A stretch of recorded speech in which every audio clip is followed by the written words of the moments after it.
Hello दोस्तों, स्वागत है आप सभी का वैल्यू इन्वेस्टर यूट्यूब चैनल के ऊपर। इस वीडियो के अंदर बात करेंगे Indian railway finance corporation limited के ऊपर। देखिए, एक खबर मैं आपके लिए लेकर आया हूँ, बड़ी इम्पॉर्टेंट खबर है। वीडियो को यहाँ पर ना इम्पॉर्टेंट तरीके से देखो, बहुत ही ज़्यादा इम्पॉर्टेंट वीडियो होने वाला है।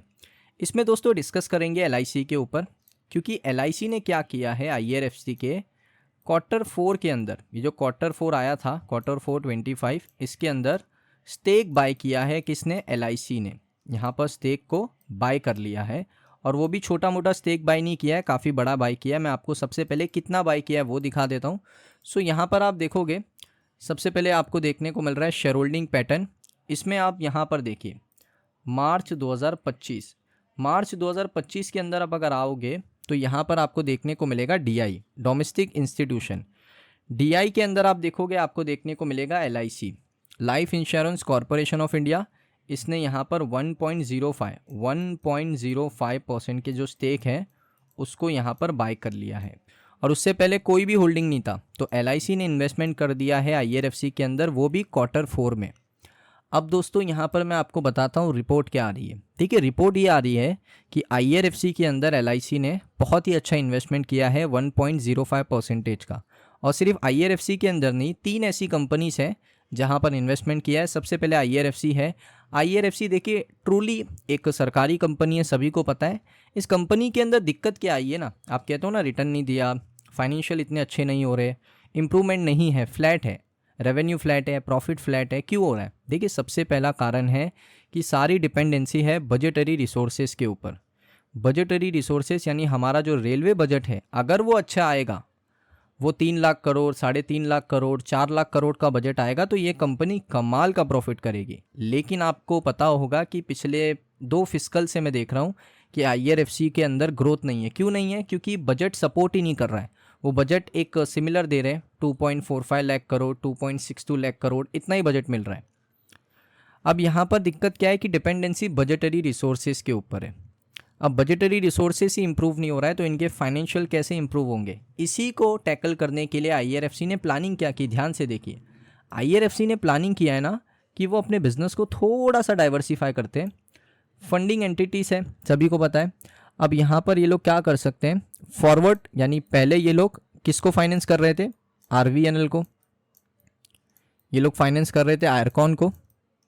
लेकिन उसमें क्या हो रहा था, जो मार्जिन है ना, जो हमारा मार्जिन होता है, देखिए बिजनेस अगर आपको पता होगा थोड़ा भी, तो रेवेन्यू कंपनीज कर लेती है, लेकिन दिक्कत आती है मार्जिन के ऊपर। अगर मार्जिन अच्छा रहेगा ना, तो कंपनी हमेशा यहाँ पर अच्छा प्रॉफिट करेगी। तो दिक्कत मार्जिन की है। अब मार्जिन इन्हें मिल नहीं रहा है जब ये आरवीएनएल को फाइनेंस कर रहे हैं, आयरकॉन को कर रहे हैं, क्योंकि सरकारी कंपनी है, कम रेट ऑफ इंटरेस्ट पे पैसा देना पड़ता है, या कम लीज पर जो कंपनीज यहाँ पर इंजन बाय करती है। कंपनी आप कह सकते हो बहुत सारी चीज़ें रेलवे से रिलेटेड बाय करती है और उसको लीज पे देती है, या उसको सेल आउट भी करती है अपना प्रॉफिट रखकर।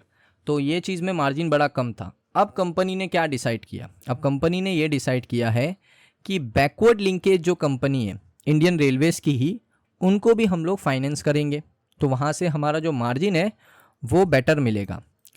प्लस हमारी जो डिपेंडेंसी है रेलवे बजट के ऊपर, उसको ख़त्म करने के लिए कंपनी ने क्या किया है, कंपनी ने ज़ीरो कूपन बॉन्ड्स से पैसा यहाँ पर रेस करने की कोशिश करी है। मैंने आपको कुछ समय पहले अपडेट भी दिया था। उसके बाद यहाँ पर कंपनी ने और भी ऐसे तरीके निकाले हैं जिस वजह से कंपनी को जो पैसा है, जो फंड है, वो बहुत ही कम रेट ऑफ इंटरेस्ट पे मिल जाएगा मार्केट से, और कंपनी उसको आगे चल के बैकवर्ड लिंकेज कंपनीज के साथ उसको यहाँ पर फंड कर सकती है, फाइनेंस कर सकती है, और बेटर मार्जिन कमा सकती है। यानी कंपनी ने बहुत ही अच्छा मैनेजमेंट की तारीफ़ करनी चाहिए।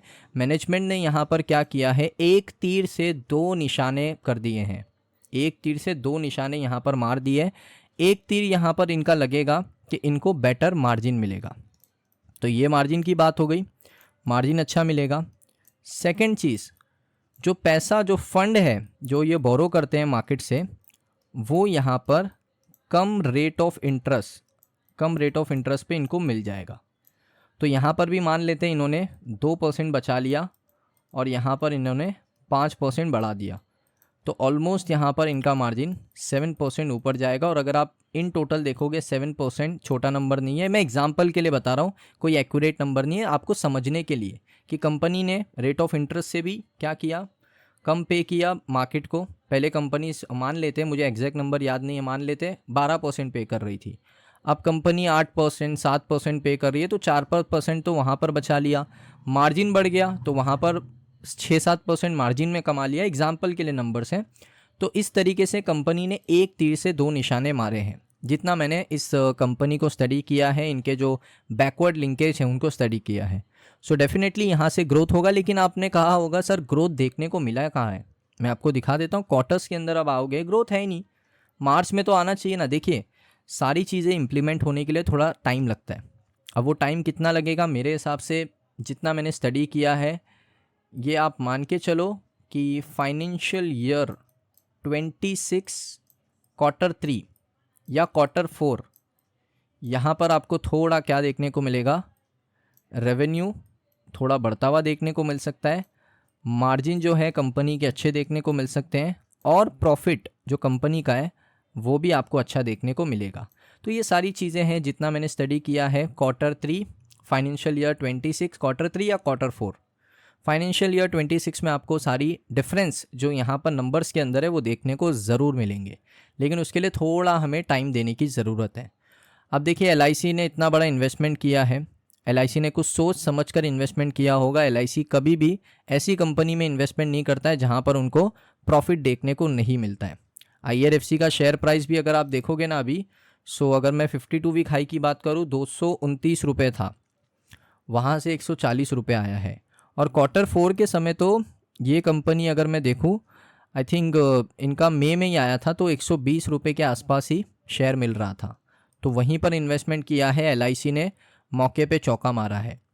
अब यहाँ पर एक और चीज़ है, LIC ने सिर्फ IRFC नहीं, जिंदल स्टेनलेस के अंदर इन्वेस्टमेंट किया। और उसके बाद अगर मैं आपको बताऊँ, एक और कंपनी है, इसका नाम है KPIT टेक्नोलॉजीज़। तो तीनों ही एक अच्छी फंडामेंटली स्ट्रॉन्ग कंपनी के अंदर LIC ने इन्वेस्टमेंट किया है। सो दोस्तों, आपकी क्या राय है LIC के इस इन्वेस्टमेंट को लेकर, आप कमेंट सेक्शन में बता सकते हो। अगर आपको ये वीडियो अच्छा लगा, हमारा स्टडी आपको अच्छा लगा, कमेंट सेक्शन में बताइए। मिलता हूँ मैं आप सभी लोगों को नेक्स्ट वीडियो के अंदर।